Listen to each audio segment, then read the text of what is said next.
బేలమండల కేంద్రంలో నూతనంగా ప్రారంభమైన సిద్ధంగా ఉన్న మహాత్మా జ్యోతి బాపులే గురుకులంను మండల బీజేపీ నాయకులు సందర్శించారు.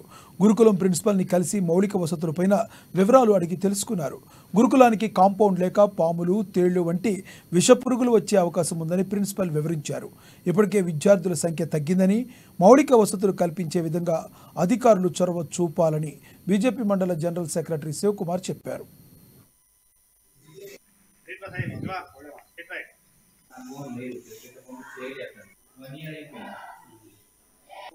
జ్యోతిబా పూలే గురుకులం పాఠశాల రావడం చాలా ఆనందకరం. కానీ ఈ అకాడమిక్ ఇయర్లో 2024-25 సంవత్సరంలో ప్రారంభమైంది. దీనికి ఇక్కడ ఉన్నటువంటి మౌలిక సదుపాయాలను చూసి పిల్లలు పూర్తి స్థాయిలో రావడం లేదు. దీనికి సంబంధించిన వ్యక్తులు కొంచెం పని కట్టుకున్నా కానీ ఈ సకాల సమయంలో అన్ని వసతులు కల్పించాలా. ఇక్కడ కావాల్సినటువంటి సఫిషియెంట్ స్టాఫ్ ఉన్నది, ఉత్సాహవంతులు ఉన్నారు, ఉపాధ్యాయులు, ప్రిన్సిపల్ గారు అందరు బాగానే ఉన్నారు. కానీ ఈ చుట్టుపక్కల